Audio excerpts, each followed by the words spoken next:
My name is Elena Maris Navarro, and I am 30 years old.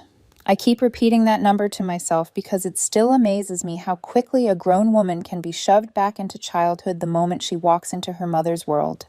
You can have your own apartment, your own job, your own bills, and still, one text from family can drag you right back to the same old stage, the same old script, the same old role you never auditioned for. The night this all really started, my mom had invited me to what she called a quick dinner with family.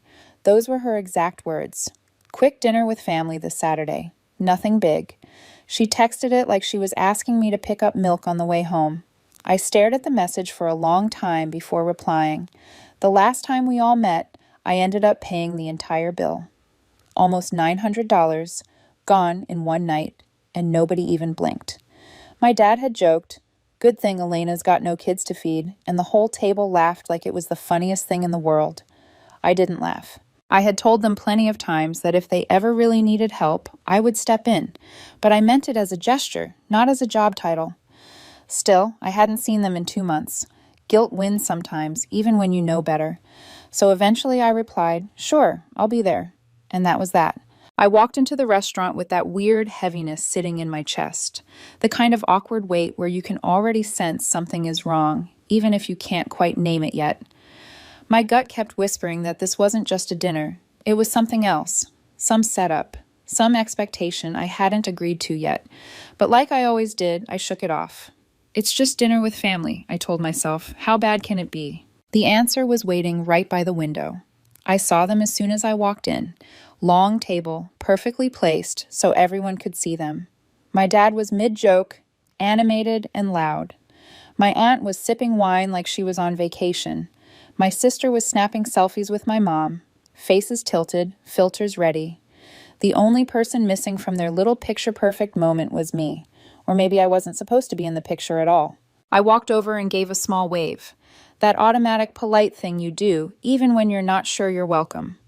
My mom turned around, smiled, and then pointed behind her, toward the back, like she was assigning seats on a bus. "You can sit there. We need space for the real group."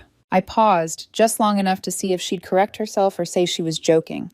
She didn't even flinch. She turned back around like she'd just ordered soup. The words hung in the air for a second, heavier than they sounded. The real group, and I was not part of it. I looked at the empty table in the corner, half lit, tucked between the kitchen door and the bathrooms. The kind of table they give people who don't have reservations or who they assume won't stay long. Fine, I thought. They want to treat me like a side dish. I'll play along. I walked over, sat down alone, and ordered an old-fashioned. When the waiter came back, I gave him a small, easy smile that didn't match the way my stomach was tightening. Then I called him over again. This time, I slid my card across the table and leaned in just enough so he could hear me over the noise. "Everything from that table," I said, nodding toward my family. "Put it on them. Mine's just this drink." His eyes widened for a second. Then he glanced at the long table by the window and back at me. "You got it?" I asked. He nodded, a hint of a grin forming, like he already knew how this was going to go and was a little excited to see it. The next 25 minutes felt like watching a circus from backstage.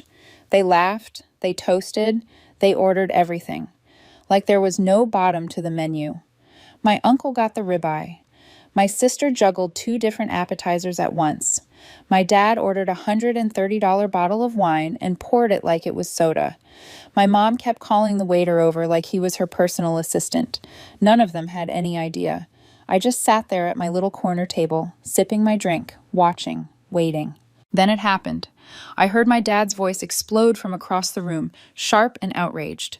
"Why is it over $1,700? Conversations around them quieted. My aunt leaned in, confused. My sister froze with her phone mid-snap. I took my time standing up, smoothing my clothes, walking over like I was just going to say goodbye. "I paid for everything. Even left a tip," I said casually. My dad's face lit up. My mom gave me the warmest smile I had seen from her in years. My aunt put a hand to her chest like I had just saved their lives. For a moment, they looked at me like I'd paid off their mortgage. I gave them a little wave and walked out. Simple. What they didn't know was that the waiter was still following my instructions. I had told him to bring the bill back to them after I left. I didn't even make it to the parking lot before I heard the shouting spill out behind me. Wait, what? He only paid for his drink. Elena! I got in my car and drove off before anyone could catch up. The air outside felt cleaner than it had in months. The next morning, the knock came. Sharp, impatient, and way too early. I checked the time, 9:12 a.m. My mom and dad stood at my door with tired faces and tight jaws. My dad didn't bother with a greeting. He walked straight past me into my apartment like he owned the place and dropped a crumpled receipt onto the kitchen counter like it was evidence. It came out to $2,100. I didn't pick it up. I didn't need to. I paid for my drink, I said, leaning against the counter. That was enough to light the fuse. He started pacing in circles, winding himself up like he always did, throwing phrases at me like accusations. We raised you better than this. This is low. You embarrassed us. Your uncle had to cover the tip. He made it sound like I'd burned the house down. My mom only spoke when he stopped to breathe. Elena, we just thought you'd help. Help. That word again. Help with paying for everything. Help by sitting at a side table like a forgotten extra. Help by staying quiet so everyone else could eat and drink and laugh without thinking about who was covering the bill. I listened to them talk for over an hour. I barely said anything. I just watched them, really watched them, for the first time in a long time. When they finally ran out of steam, I looked at my dad and said, "You're mad because I treated you exactly the way you treated me." That stopped him for half a second. His mouth opened like he wanted to fire back, but nothing came out. Instead, he turned away and stormed out. My mom followed him, glancing back at me once like she wanted to say something, but didn't. I thought that was the end of it. For about 10 minutes. Then I heard a sharp crack from outside, the kind of sound that makes your chest go cold before your brain catches up. I ran to the window and saw my dad jogging back to the car. My mom was already in the passenger seat, looking straight ahead. My driver's side window was shattered. Glass glittered across the seat, a jagged constellation of rage. A rock sat in the middle of it like a period at the end of a sentence. They didn't wait. They drove off like it was nothing. I stared at the mess for a long time. I didn't scream. I didn't chase after them. Instead, I went back inside, opened my laptop, and pulled up the footage from the security cameras I'd installed last fall after a package had been stolen. There he was, clear as day. My dad walking up to my car, checking around, picking up a rock, and throwing it straight through the window. I saved the video. Then I filed a police report. I told the officer everything and handed over the footage. He asked if I wanted to press charges or just get compensation. I said I wanted every dime back. That window wasn't just broken, it was a message, and this was mine. By the end of the week, he was out $420. No insurance, no excuses. He paid. But as I sat there looking at the confirmation, I realized something. This wasn't just about a dinner bill or a car window. This was about the way my entire family had been treating me for months, maybe years. So I logged into the shared account labeled Family Expenses. For 9 months, I'd been depositing $2,000 a month into that thing. It had started after they said they were struggling. Repairs, bills, groceries.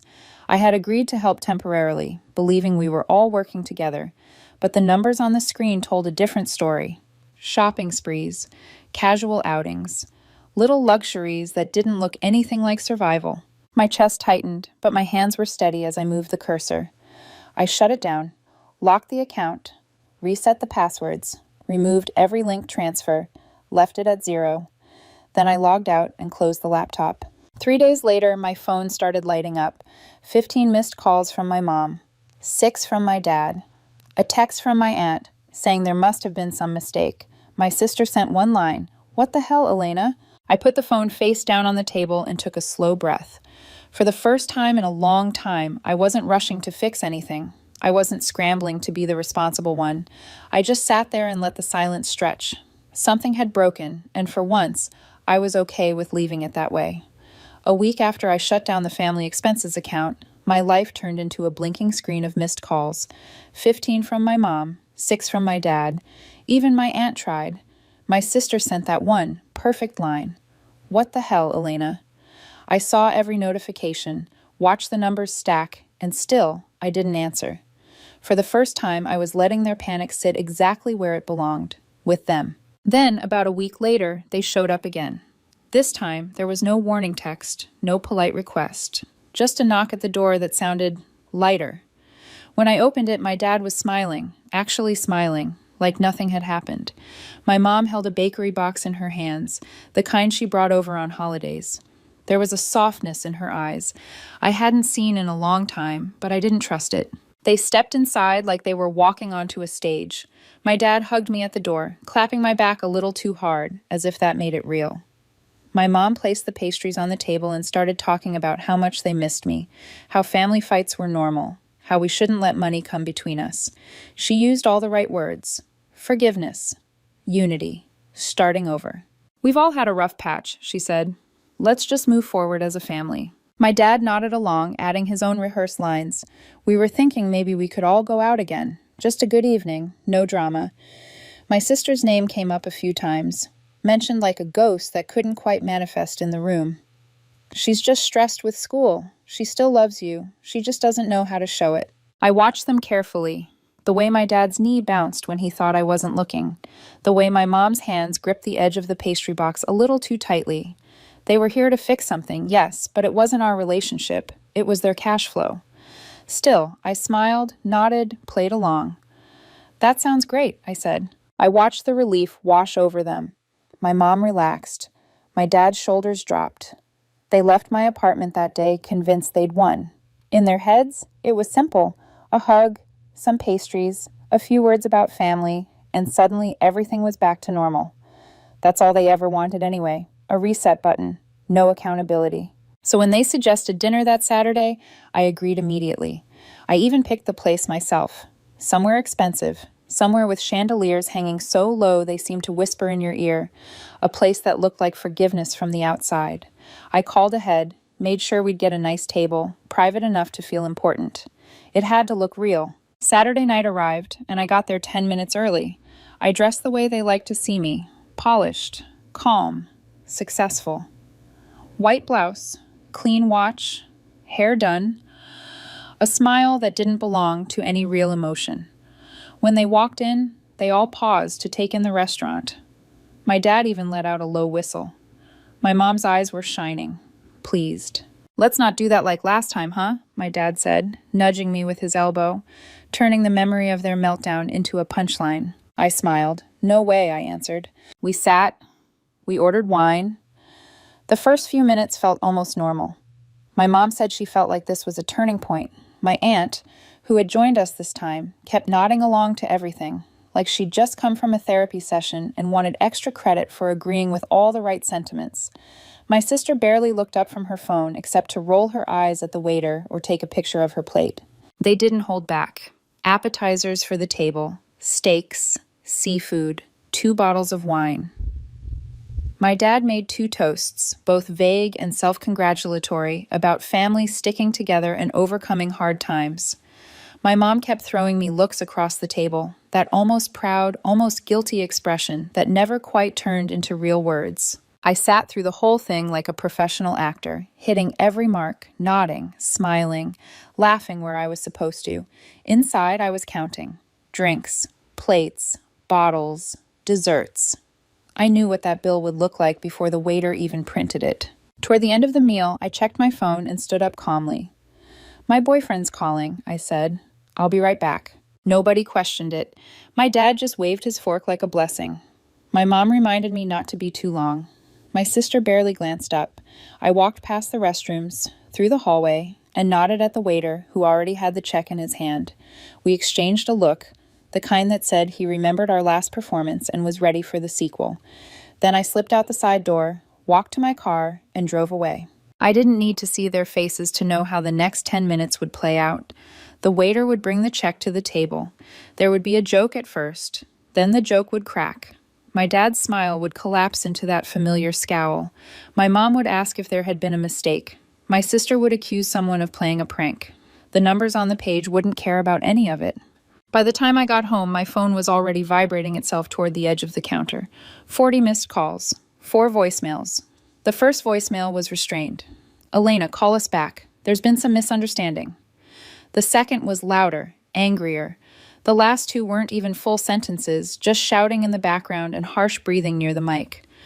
My sister sent a wall of texts, jumping between threats, guilt, begging, and insults like she was spinning a wheel and reading whatever it landed on. I let it all sit there. Then, about an hour later, came the knock on my door. This time, there were no smiles, no pastries, no careful lines about unity. My dad's face was red when I opened the door. My mom's eyes were sharp.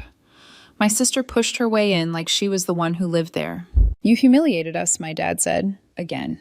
"You've crossed the line," my mom added, her voice shaking with anger and something that sounded almost like fear. My sister started talking and didn't stop.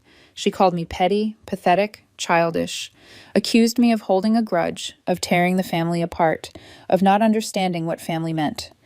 Every sentence was another attempt to drag me back into my old role, the guilty one, the responsible one, the fixer. I sat quietly at first, letting them talk, letting their words fill the room and bounce off the walls. Then I picked a moment when my sister finally paused for breath and looked straight at her. "Who do you think has been paying for your tuition?" I asked. The entire room froze. My sister blinked. My dad's jaw worked, but no sound came out. My mom stared at me like she'd just heard a language she didn't recognize. "30,000 a year," I said slowly. "4 semesters. Covered. Quietly. You're welcome." The silence that followed was almost physical. My sister's face went pale, then flushed, then twisted as if she was trying to pick the right emotion and failing. My dad tried to jump in, to reassert control. "Elena, that's not the point." "No," I cut him off. "That is the point. You want to talk about crossing lines? That ends today." I leaned back in my chair, feeling something settle inside me. "The accounts are shut," I told them. The tuition, the shared expenses, the silent support, all of it. You want her to finish school? You figure it out. My sister looked like she wanted to scream, but she couldn't seem to find a direction to aim it. At me, for stopping. At our parents, for not telling her. At herself, for never once wondering where all that money came from. My mom just kept staring. Her lips parted, her posture suddenly older, smaller. "You manipulated us," my mom finally said, barely above a whisper. I almost laughed. "No," I replied. "I just learned from the best." They stayed another 20 minutes, trying to twist the narrative, to bargain, to cast me as the villain in a story they'd written themselves. At one point my aunt called, probably to try and calm everyone down, but I let the phone ring. I wasn't interested in being the family project anymore. Before they left, my dad pointed a finger at me like he was laying down a curse. "This isn't over." I nodded once. "I know." When the door closed behind them, the apartment felt different. Not quieter exactly, but clearer. Like a fog had lifted and all the sharp edges of reality were finally visible. I didn't feel triumphant. I didn't even feel angry. I felt done. After that last dinner, the calls didn't stop. If anything, they intensified. 40 missed calls in one night became 70 over a weekend. When calling didn't work, they tried texting. My mom messaged me Monday morning. "Let's move on from all this. We love you." My dad followed with his own version. "We're still a family. We need to act like it. Need to." It didn't take long for the tone to shift when I didn't respond. By Tuesday, the messages hardened. "You're hurting everyone. You're being selfish." Another one from my aunt. "Elena, don't let money define you." As if they hadn't already done exactly that. Then my sister called. No apology, no small talk, no asking how I was. She went straight to the point. "Did you fix the tuition thing yet?" "No," I said. She hung up. An hour later, I got a long email from my mom. It was supposed to be heartfelt. She wrote about sleepless nights, parental sacrifices, how much they'd done for me. For a moment, I almost believed it. Then, halfway through, she wrote a sentence that made my jaw tighten. "We've sacrificed so much for you. You owe it to us not to walk away now." Oh, that word sat in my chest like a stone. I thought about the months I'd been paying into that shared account. $2,000 a month, no questions asked. Groceries, repairs, bills, that's what they'd said. But I'd seen the records. Quietly, I'd kept screenshots of the outgoing transactions. There were salon visits, spa days, car detailing. My sister had taken 400 in 1 week labeled campus emergency that turned out to be a concert. They called it sacrifice. I called it entitlement. So I waited. I didn't respond to the email. I let the week play out. Then, on Friday night, I sent a group message. Mom, Dad, my aunt, my uncle, my sister. One message. No words, just 3 images. The first was a screenshot of the shared account history, every outgoing transaction laid bare. The second was a screenshot of my bank's total contributions to that account, months of deposits stacked on top of each other. The third was a picture of a handwritten note my dad had left me last year.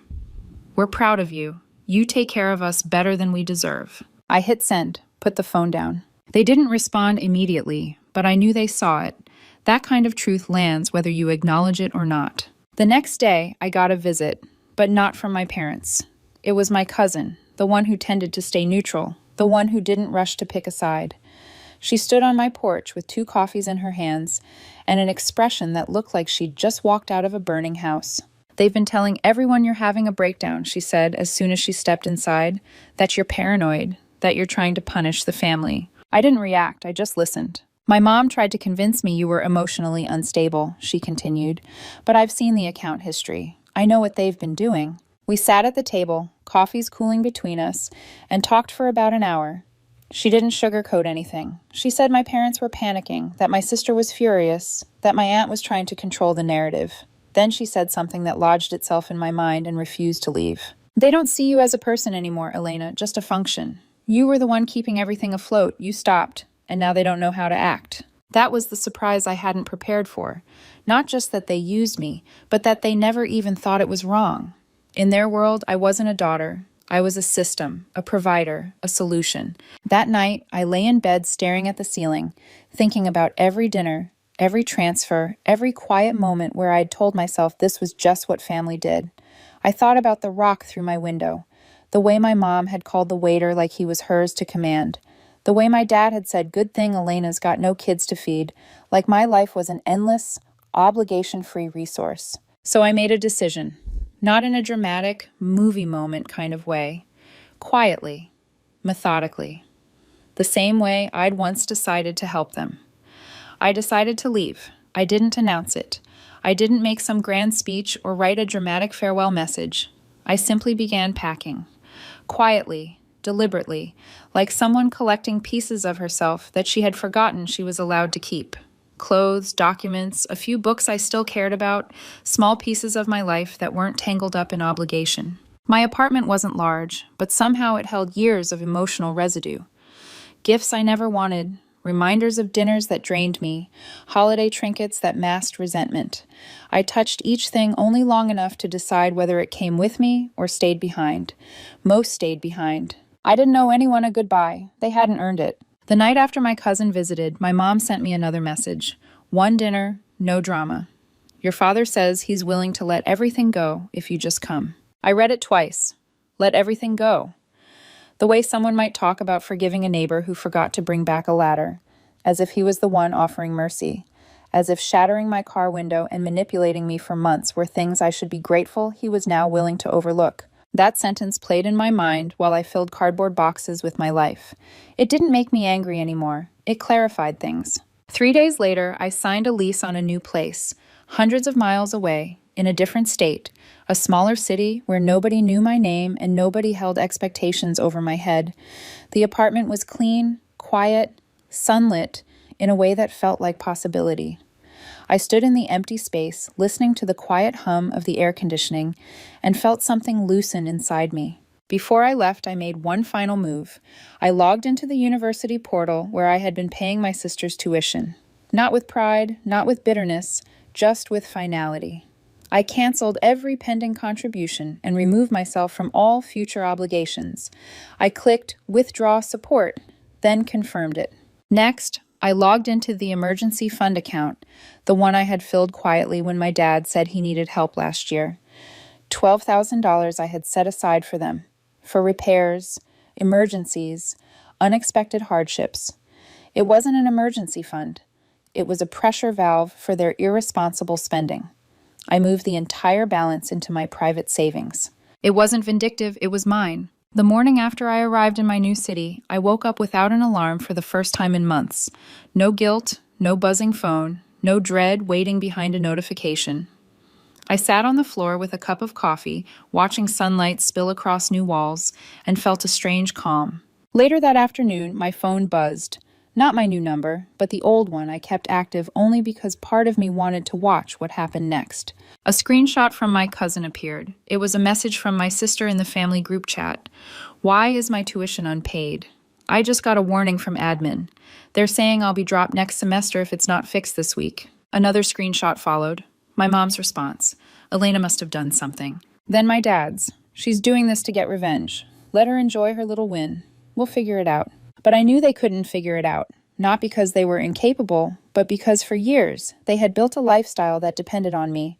That new SUV they bought last spring, the one they bragged about, it had been partly financed with funds from the shared account I'd been pouring money into every month. Their math no longer worked without me. Tuition, $30,000 a year.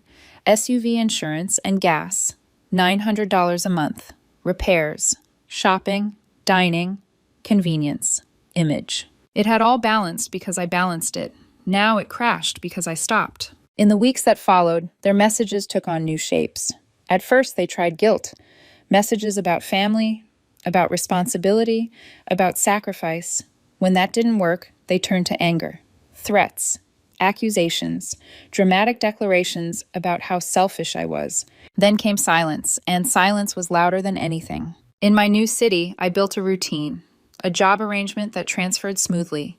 A coffee shop 2 blocks away that learned my order by the 3rd visit. Long walks at dusk through streets where no one knew what I had walked away from. I felt myself returning to myself. I even started dating someone new. A man who was gentle, grounded, honest. I told him about my past, expecting disbelief or judgment, but he just listened and nodded like it made perfect sense that someone could love their family and still need distance. For the first time, I didn't feel embarrassed saying it out loud. I wasn't hiding anymore, not from my family, not from my own story, not from myself. I thought cutting ties would feel heavy, like dragging chains behind me. Instead, it felt like pulling out a splinter I hadn't realized was poisoning me for years. The last message I received from my family came 2 weeks after I moved. It was from my sister. You've ruined everything. Hope it was worth it. I didn't respond.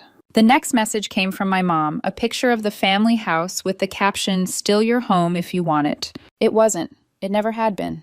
Word began spreading through the extended family. Some relatives scolded me. Others surprised me. My uncle, one of the only sane voices, sent a private message. You did what I never had the guts to do. I hadn't expected validation, and when it arrived, it sat heavily but honestly in my chest. This wasn't just about my parents. It was about a pattern, about a system where taking from the most responsible child was tradition, not exploitation. As for my parents, they went quiet again. I wasn't fooled. Silence wasn't peace. It was planning, waiting, hoping I'd eventually forget, hoping nostalgia would soften me, hoping I'd come back ready to resume the role they had written for me. But that role didn't fit me anymore. I kept my old phone active with one purpose, to see what happened when they realized they could no longer reach me, no longer control me, no longer guilt me into stepping back into the fire. Then, one Friday afternoon, 2 months after I left, my phone rang.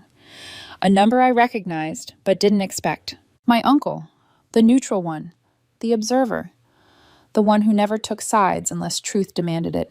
When I answered, his voice was soft, hesitant, but firm beneath it. Elena, I think you should know what's been happening back home. I didn't speak, I just listened. And for the first time in a long time, what I heard didn't make me angry. It made me still. My uncle didn't rush. He spoke the way people do when they know the truth will hit harder if it's given space to breathe.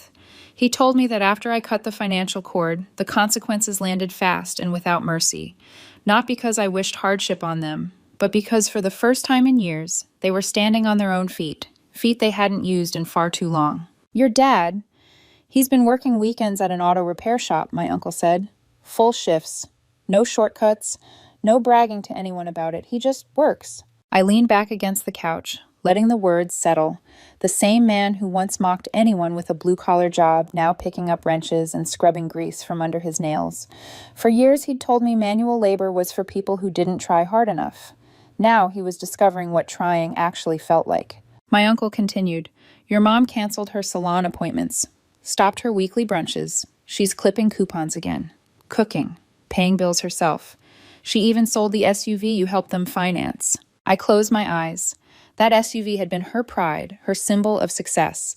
Now it was gone, not out of choice, but necessity. But it was what he said next that struck a deeper chord than anything else. Your sisters.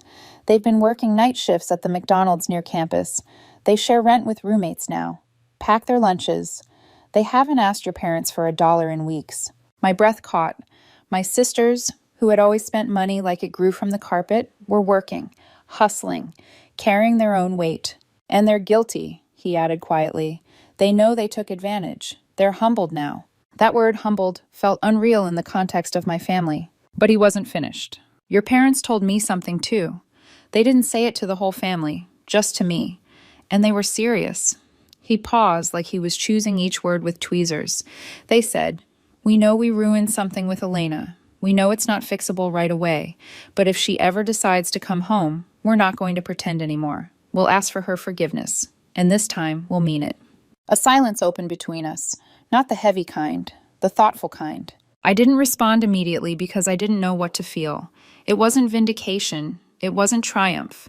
It wasn't even relief. It was something quieter, something like recognition. Not of them, of myself, of the version of me who had stayed, who had paid, who had believed that love meant endurance. I thanked my uncle. He told me I didn't have to decide anything now, that he just thought I deserved to know. And then he let me go. That evening, I walked by the waterfront in my new city, hands tucked in my jacket, the air cool and clean.